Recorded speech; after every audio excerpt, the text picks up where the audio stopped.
Je suis président de l'association Down Up. C'est une association qui a été créée par des parents il y a un peu plus de 30 ans et qui avait le souhait et l'exigence aussi que leur enfant, né avec une trisomie 21, puisse vivre dans le milieu ordinaire. C'est-à-dire aller à l'école, trouver un emploi, se loger dans le milieu ordinaire en évitant un placement en établissement spécialisé. Et c'est en ayant des personnes maintenant au travail, dans leur logement, qu'on s'est dit il faut trouver un système et il faut travailler avec le numérique pour accompagner et accompagner autrement. Jazup est né de cette façon, avec une volonté, c'est que de décloisonner les accompagnements et les accompagnants.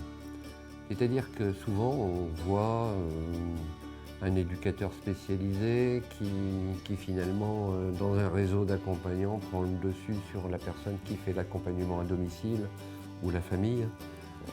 La volonté dans Jazup, c'est un réseau adocratique. Tout le monde est au même niveau pour communiquer autour et avec la personne.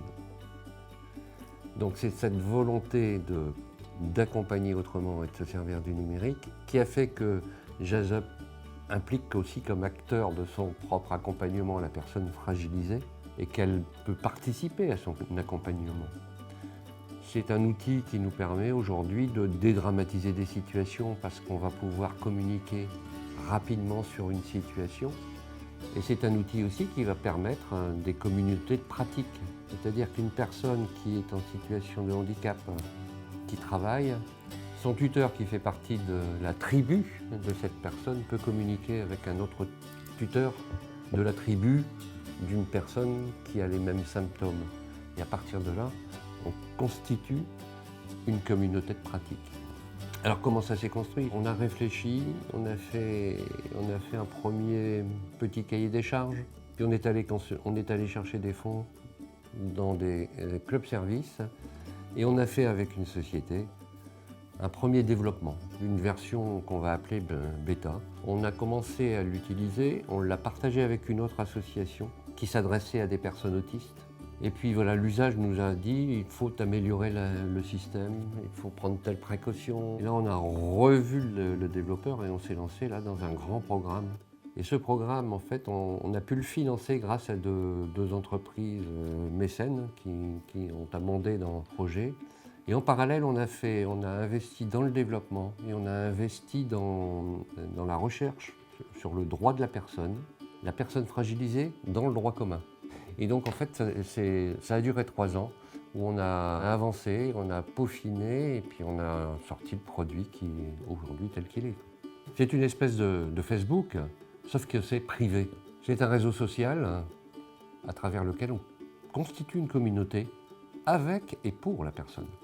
Toutes les informations concernant l'accompagnement peuvent passer à travers ce système. Il s'agit bien sûr d'informations non médicales, mais des informations de type d'accompagnement social. Cette application, elle a une interface aisée, facile, accessible, intuitive. Elle a un avenir certain, parce qu'en fait, elle peut s'adapter à toutes les personnes qui, à un moment donné, se trouvent en situation de fragilité et ont besoin d'être accompagnés par une équipe. Je pense à des enfants, à l'école, on parle d'inclusion. Quand on parle d'inclusion, il faut accompagner. Quand il faut accompagner, il faut coordonner, il faut communiquer. Quand on est un peu plus âgé, peut-être pour le maintien à domicile, on va avoir des prestataires aussi qui vont nous aider. Il faut coordonner, il faut communiquer. Donc que l'on soit très jeune à l'école, à la crèche, ou que l'on soit un peu plus âgé dans le cadre du maintien à domicile, on peut trouver une utilité certaine de Jazup.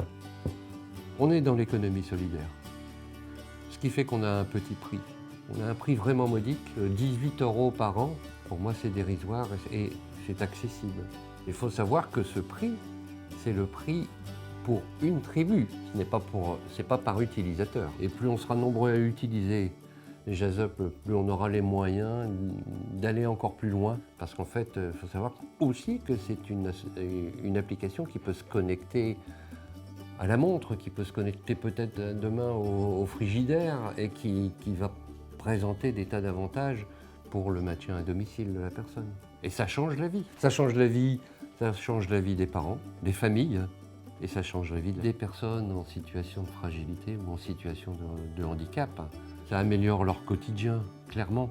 Je pense que ça participe aussi au développement du lien et de la prévention des solitudes. Ça, c'est essentiel.